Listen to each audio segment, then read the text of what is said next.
আসসালামু আলাইকুম রহমতুল্লাহ বারাকাতুহু। প্রিয় দর্শক, আপনারা দেখছেন মধ্যপ্রাচ্যে যুদ্ধের সর্বশেষ আপডেট। এখন আপনাদের জন্য সর্বশেষ যে তথ্যটা নিয়ে এসেছি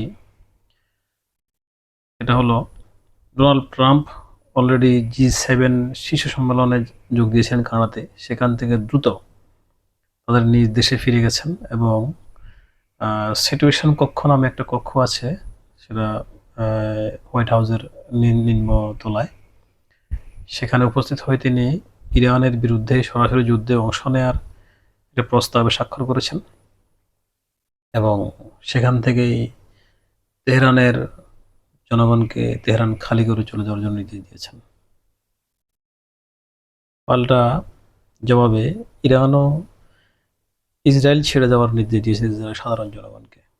ইরান বলেছে এ পর্যন্ত যে আক্রমণগুলি তারা ইসরায়েলি করেছে সেটা উষ্ণতা মাপার একটা পরিমাপক।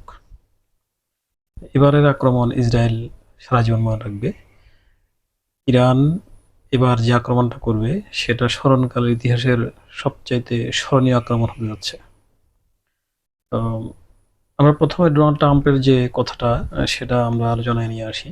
আসলে আপনারা জানেন যে আহ, মধ্যপ্রাচ্যের এই যুদ্ধে ডোনাল্ড ট্রাম্প হয়তোবা এখন স্বাক্ষর করেছেন, কিন্তু এটা ফলো করে প্রচার করছেন মিডিয়াতে।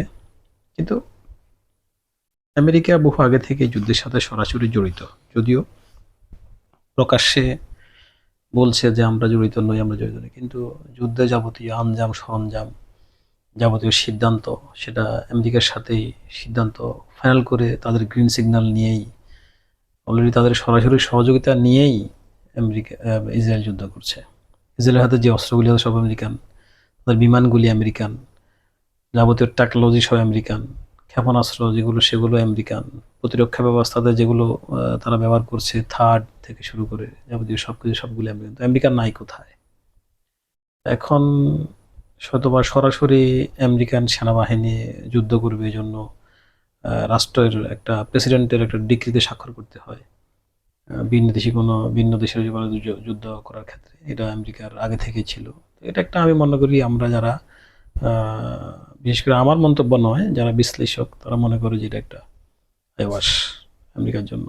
এটা আসলে মূলত তেমন একটা বিশেষ কোনো কিছু নয়। তো দেখা যাক ভবিষ্যতে। আল্লাহ দর্শক বিদ্যুৎ চলে গেছে মনে হয়, এর মধ্যে দিয়ে আমি কাভারে দিচ্ছি।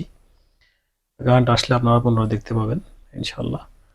তো এখানে একটা বিষয় হলো, সব দিক দিয়ে ইরানকে চেপে ধরেছে। বিশেষ করে ইরানের সাথে ইসরায়েল একা কখনো পারবে না, এটা মোটামুটি বোঝা গেছে।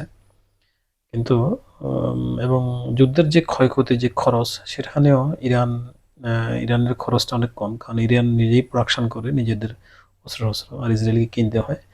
ইসরায়েলের একটা মিসাইলের দাম পড়ে প্রায় 35 থেকে 36 লক্ষ ডলার। বিপরীতে ইরানের মিসাইলের দাম পড়ে হয়তো 1 লক্ষ বা 2 লক্ষ ডলার। সেক্ষেত্রে এইসব তথ্যগুলি আমরা কিন্তু বিভিন্ন সমরাস্ত্র বিষয়ক যে বিশ্লেষক আছেন তাদের তথ্য থেকে আমরা আপনাদের জন্য নিয়ে আসছি।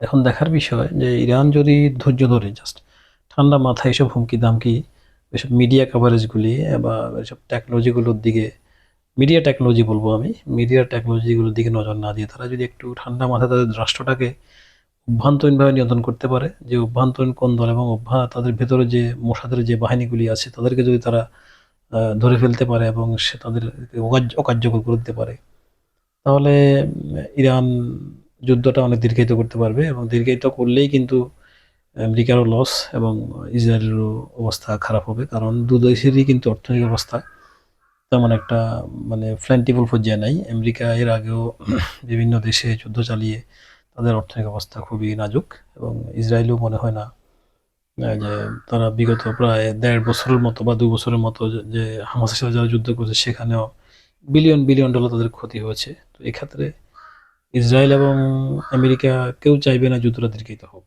তারা চাইবে হুটহাট কোনো একটা নির্দিষ্ট টার্গেট মতো আঘাত করে ইরানকে কাবু করে ইরানের আহ, যে রেজিমটা আছে এটাকে তারা নামিয়ে দিয়ে আয়াতুল্লাহ খামেনিকে শেষ করে দিয়ে তাদের পুতুল সরকার একটা বসিয়ে তারা যুদ্ধটা শেষ করতে। ইরান অবশ্যই এটা বুঝবে। তো ইরান যদি এই প্রেক্ষিতে কৌশলী একটু ধীরস্থিরভাবে বা একটু ঠান্ডা মাথায় গেমটা খেলে, তাহলে মনে হয় ইরানের তেমন খুব সুবিধা করবে।